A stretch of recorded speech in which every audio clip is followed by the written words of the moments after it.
치매보다 무서운 외로움, 뇌를 갉아먹는다? 여러분, 혹시 이런 생각 해보신 적 있나요? 나이 들면 치매가 제일 무섭겠지? 물론 치매도 정말 무서운 질병이에요. 하지만 오늘 제가 말씀드릴 건 치매보다도 더 무서울 수 있는 것에 대한 이야기입니다. 그게 바로 외로움이거든요. 외로움이 치매보다 무섭다고? 그건 좀 과장 아닌가? 라고 생각하실 수도 있어요. 하지만 최근 뇌과학 연구 결과들을 보면 정말 놀라운 사실들이 밝혀지고 있어요. 외로움이 우리 뇌에 미치는 영향이 생각보다 훨씬 심각하다는 거죠. 첫째, 외로움은 마치 보이지 않는 독처럼 우리 뇌 신경세포를 서서히 약화시킵니다. 상상해보세요. 우리 뇌 속의 신경세포들이 마치 정원의 꽃들과 같다고 할게요. 꽃들이 건강하게 자라려면 물도 주고 햇빛도 쬐어주고 가끔 비료도 줘야 하잖아요. 우리 뇌도 마찬가지예요. 사람과의 대화, 웃음, 감정적 교류 같은 것들이 바로 뇌에게 주는 물과 햇빛 같은 역할을 하거든요. 그런데 외로움이 길어지면 어떻게 될까요? 마치 정원에 물을 주지 않는 것과 같아져요. 처음에는 꽃들이 시들시들해지기 시작하고 시간이 지나면 점점 말라가면서 결국 죽어버리죠. 우리 뇌신경세포도 똑같아요. 사람과의 교류가 끊어지면 신경세포들 사이의 연결고리가 약해지기 시작해요. 그 결과로 가장 먼저 나타나는 증상이 바로 기억력 저하입니다. 내가 뭘 하려고 했더라? 분명히 어디 뒀는데? 어디 갔지? 이런 깜빡깜빡하는 증상들이 자꾸 늘어나는 거예요. 그리고 더 무서운 건 이와 함께 우울감도 찾아온다는 점이에요. 기억력도 나빠지고 마음도 우울해지고 정말 악순환이 시작되는 거죠. 둘째, 지속적인 외로움은 알츠하이머 같은 무서운 퇴행성 질환의 위험도를 크게 높입니다. 이건 정말 충격적인 연구 결과인데요. 외로움을 오래 겪은 사람들의 뇌를 들여다보니까 알츠하이머 환자들의 뇌에서 발견되는 독성 단백질과 비슷한 물질들이 쌓여 있더라는 거예요. 이게 어떤 의미인지 쉽게 설명해 드릴게요. 우리 뇌를 하나의 도시라고 생각해 보세요. 건강한 도시에서는 쓰레기 수거차가 매일 돌아다니면서 쓰레기들을 깨끗하게 치워주잖아요. 우리 뇌도 마찬가지로 자체적인 청소 시스템이 있어서 독성 물질들을 제거해 주거든요. 그런데 외로움이 계속되면 이 청소 시스템이 제대로 작동하지 않게 돼요. 마치 도시에서 쓰레기 수거차가 파업을 한 것처럼 뇌 속에 독성 물질들이 점점 쌓이기 시작하는 거예요. 그리고 이렇게 쌓인 독성 물질들이 바로 알츠하이머를 일으키는 주범이 되는 거죠. 실제로 연구에 따르면 사회적으로 고립된 사람들이 그렇지 않은 사람들보다 알츠하이머에 걸릴 확률이 무려 50% 이상 높다고 해요. 이건 정말 무시할 수 없는 수치죠.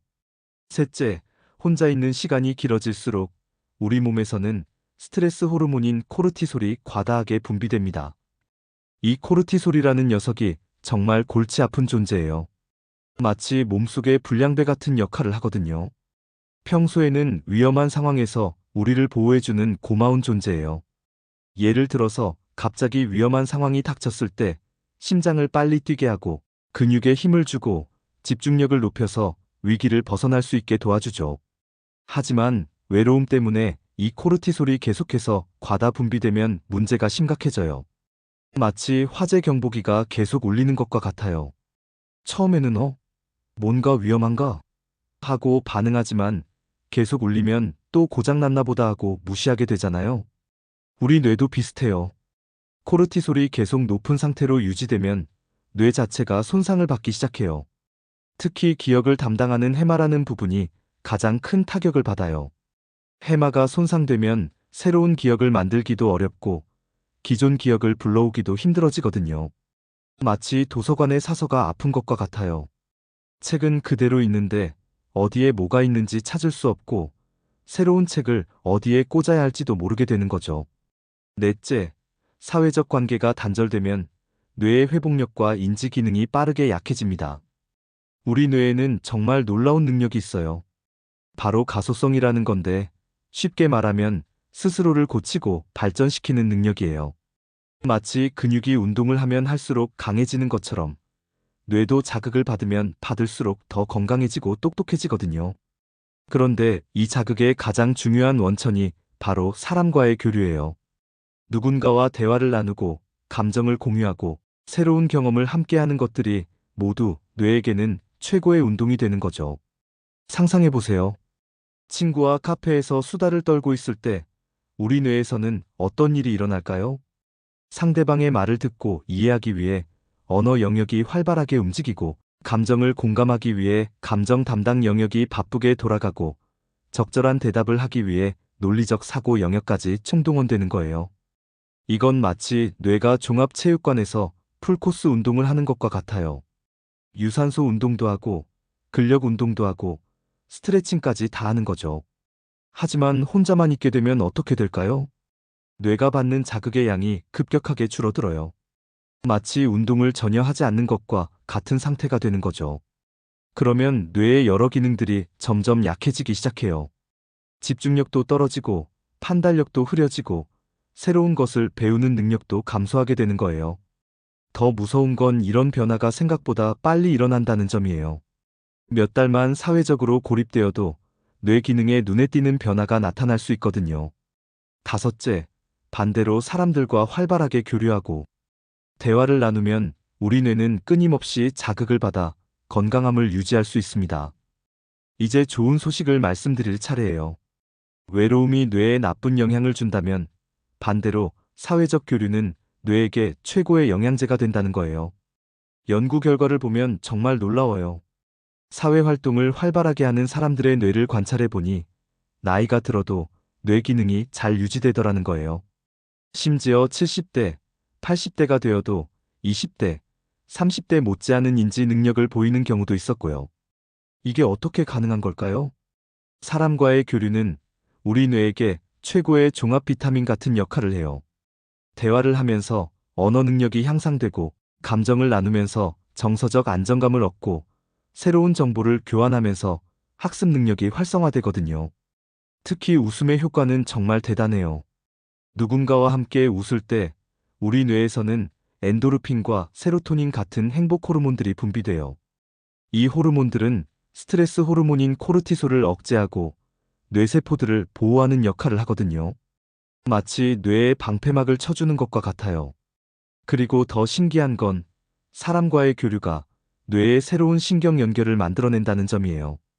새로운 사람을 만나고 새로운 대화를 나누고 새로운 경험을 함께할 때마다 뇌 속에서는 새로운 신경회로가 생겨나는 거예요. 이건 마치 도시에 새로운 도로가 생기는 것과 같아요. 길이 많을수록 목적지에 더 빠르고 다양한 방법으로 갈 수 있잖아요. 뇌도 마찬가지로 신경 연결이 많을수록 더 빠르고 효율적으로 정보를 처리할 수 있게 되는 거죠. 실제로 사회 활동을 많이 하는 노인분들을 대상으로 한 연구에서는 놀라운 결과가 나왔어요. 이분들의 뇌를 MRI로 촬영해 보니 같은 나이대의 다른 사람들보다 뇌의 부피가 더 크고 신경세포들 사이의 연결도 더 촘촘하더라는 거예요. 마치 정기적으로 운동하는 사람의 근육이 더 발달된 것처럼 정기적으로 사회활동을 하는 사람의 뇌도 더 건강하고 발달된 모습을 보인 거죠. 그리고 이런 효과는 나이가 많아도 나타나요. 이제 나이가 많아서 뇌가 굳었으니까 소용없겠지라고 생각하실 필요 없어요. 우리 뇌는 생각보다 훨씬 유연하고 적응력이 좋거든요. 90세가 되어도 새로운 친구를 사귀고 새로운 취미를 시작하고 새로운 도전을 한다면 뇌는 여전히 발전할 수 있어요. 이제 정말 중요한 질문을 해보겠어요. 그럼 나는 어떻게 해야 하지? 사실 거창한 건 필요 없어요. 매일 누군가와 5분이라도 진짜 대화를 나누는 것만으로도 충분해요. 여기서 진짜 대화라는 게 중요한데 단순히 안녕하세요. 네, 안녕히 가세요. 같은 인사말이 아니라 서로의 마음을 조금이라도 나누는 대화를 말하는 거예요. 예를 들어서 편의점에서 계산할 때도 오늘 날씨가 참 좋네요라고 한마디 건네보세요. 엘리베이터에서 만난 이웃에게 요즘 어떻게 지내세요? 라고 물어보세요. 가족들과 식사할 때 오늘 뭔가 재미있는 일 있었어? 라고 대화를 시작해보세요. 이런 작은 교류들이 모여서 우리 뇌를 건강하게 지켜주는 거예요. 또 다른 좋은 방법은 취미 활동을 함께 할 수 있는 모임에 참여하는 거예요. 독서 모임, 등산 모임, 요리 교실, 댄스 교실, 뭐든 좋아요. 중요한 건 혼자가 아닌 여러 사람과 함께하는 활동이라는 점이에요. 그리고 요즘에는 온라인으로도 많은 교류가 가능하잖아요. 영상통화로 가족, 친구들과 이야기하는 것도 좋은 방법이에요. 직접 만나는 것만큼은 아니지만 그래도 단순히 혼자 있는 것보다는 훨씬 뇌에 좋은 자극을 줄 수 있거든요. 마지막으로 하나 더 말씀드리고 싶은 건 우리가 다른 사람에게 먼저 다가가는 것도 중요하다는 점이에요. 나도 외로운데 남한테 신경 쓸 여유가 어디 있어? 라고 생각하실 수도 있어요. 하지만 신기하게도 다른 사람을 도와주고 위로해주고 함께 시간을 보내는 것이 나 자신에게도 가장 큰 도움이 되거든요. 마치 향수를 다른 사람에게 뿌려주면 나에게도 향기가 남는 것처럼 다른 사람에게 따뜻함을 전해주면 그 따뜻함이 나에게도 돌아와요. 그리고 그 과정에서 우리 뇌는 더 많은 자극과 행복감을 얻게 되는 거죠. 결론적으로 치매보다 무서운 건 외로움이라는 말이 단순한 비유가 아니라는 걸 이해해 주셨으면 좋겠어요. 외로움은 정말로 우리 뇌를 서서히 갉아먹는 무서운 존재예요. 하지만 다행히도 해결책은 우리 곁에 있어요.